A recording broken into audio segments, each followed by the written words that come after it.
Chapter 10 Interreceiving Office. Safely inside, I got up and muscle memory patted all of my important pockets for the important bits again. I let the door close behind me quietly, trying not to disturb the building. Confirming everything was in place on my person, I looked around the warehouse for a second, then looped around to the right to go inside the clerical office. It was the next logical place to check. As I got closer, I heard noises coming from there. As I head towards the clicking, I discover the source of the door unlocking. The cat was pawing on a pressure pad on the clerk's desk. The cat saw me as I came in and stopped pawing at the pressure pad. The cat was very proud of itself to see that its efforts paid off. The cat was probably confused as to why the door was open for so long it didn't close in the normal duration, but now at the reunion all was forgotten. I gave the cat a pat on the head to let it know that I was thankful, but then its ears went down. We both at the same time heard more crashing, and off the cat went into the darkness. I would listen, and if it sounded like the cat needed my help, I would put down whatever the problem was. Otherwise, the cat had been around for a long time, so I can't imagine there were any issues the cat couldn't handle, right? With another chill passing through me, I took a swig of water and decided to check deeper into the receiving office before moving on. I checked underneath every desk for signs of space heaters. There were several due to employees wanting different temperatures due to warehouses typically being unable to stabilize and control the internal climate. Unfortunately, all the units were electric only, which meant I couldn't use any of them with the power off. That's when I noticed there was a cat-sized door between the inner and outer receiving office shared wall. Very clever. I took a closer look at the pressure pad that the cat had been able to activate and assumed it was a simple circuit on a 9-volt battery that probably lasted forever. I'm not an electrician, but that was just my guess. Resuming my search, I didn't find any blankets and assumed they'd all gone home with their owners. I found some spare raincoats next to some umbrellas, but those would offer no additional warmth, unfortunately. For whatever reason, when I wear a raincoat in the Pacific Northwest, it always makes me feel colder.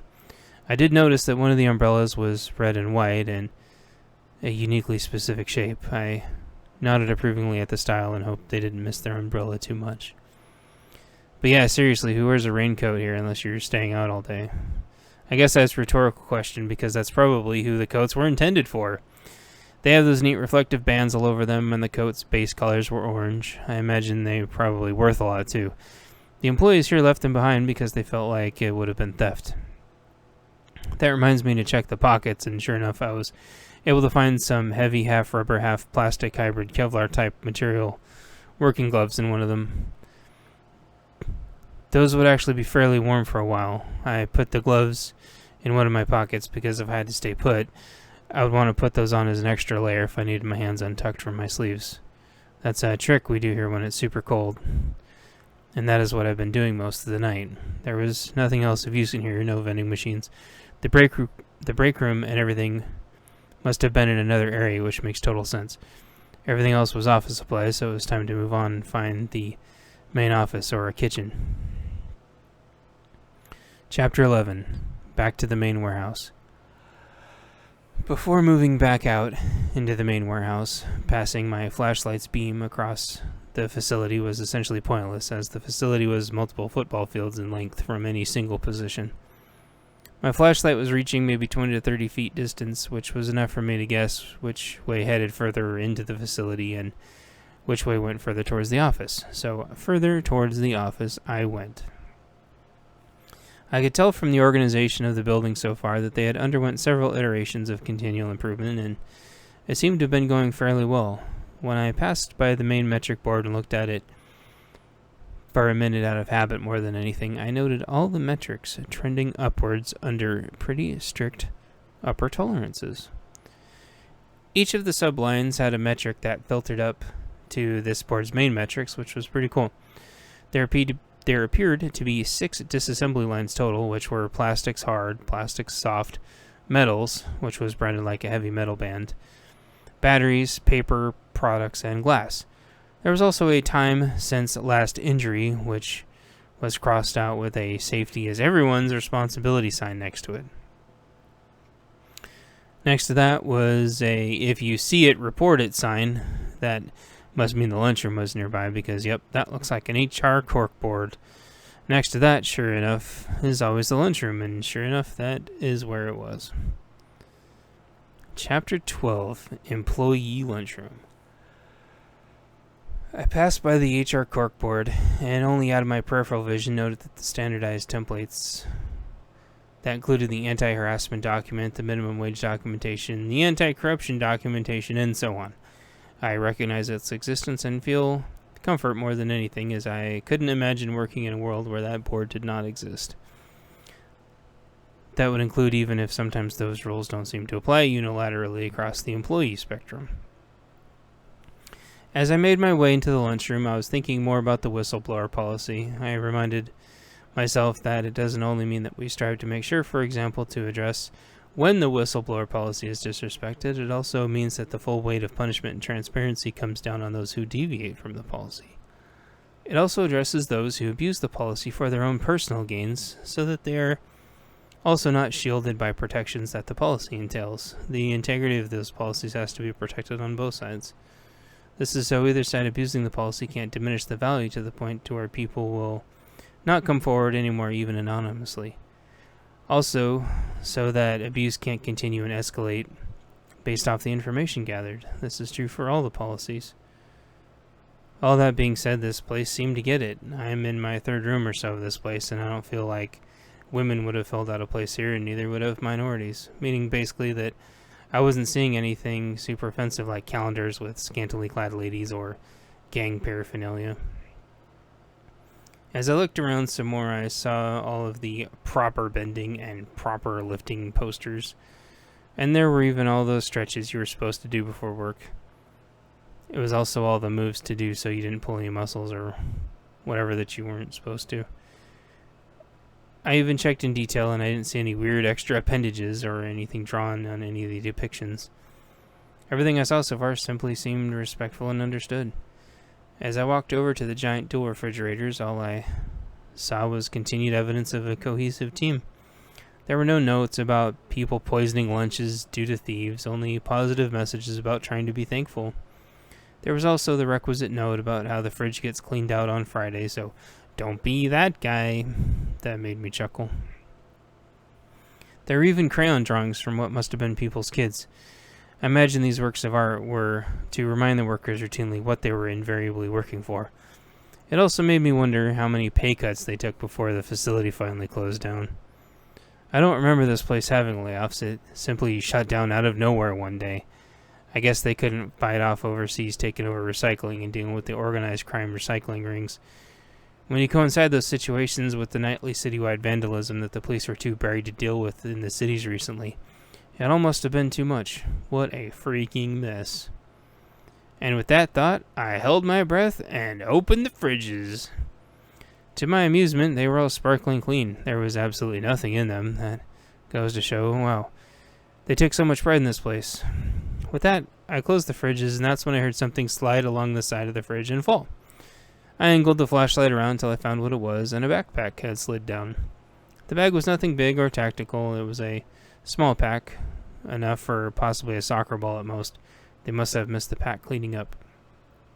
It was empty, but I grabbed it and threw it on anyway. It helped me to carry extra goods as I went. Even if it would only hold a few items, the pack would still be very useful. There were no ovens or stoves in here, only microwaves, so this wasn't the real kitchen. So there wasn't much in here besides plastic utensils and a couple of mugs left behind.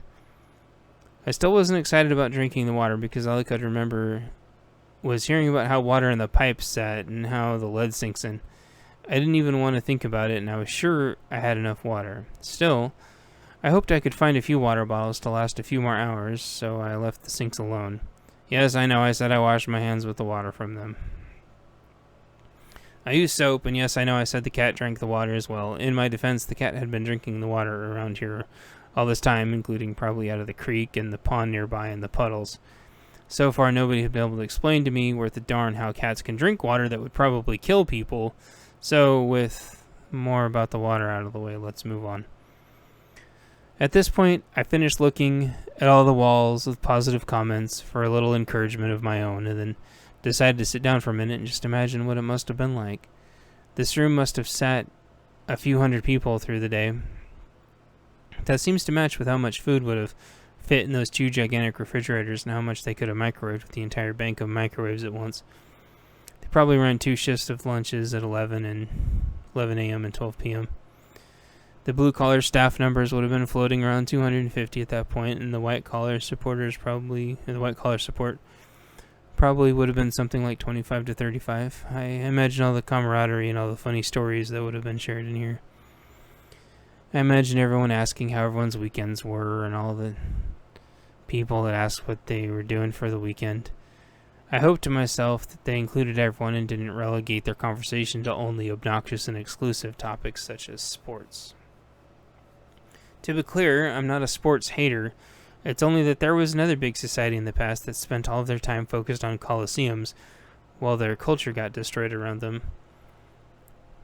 It was flat out frustrating trying to get work done and team build while everyone shared meaningless stats on something they only by proxy participated in.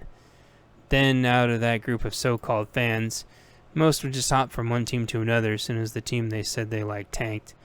If that wasn't enough, the one that did like a specific team would either have their favorite players traded or their team would move. When that wasn't happening, people were suffering permanent brain injuries or being violent domestic abusers. When it wasn't that, it was them hurting each other during the sport on purpose, but to make it look like an accident, or using performance-enhancing drugs to give them unfair advantages. One player would be using drugs, causing 2 to use drugs to compete, and then it would exponentially increase. During this, the players were still making a fortune, while the people running the system made even more. This included all the advertisers, drug pushers, and sports gamblers. There were also many instances of the team's names and mascots that we grew up with being considered racist for no reason. Then, just when you thought the sport couldn't sink any lower, players weren't even standing for the national anthem anymore. But wouldn't you know it, people kept watching and supporting it. I was so happy I never started. Looking around, I didn't feel like they were absorbed in sports here, as I saw absolutely nothing about sports teams. That made me happy, as I'm sure it did a lot of other people as well in its time.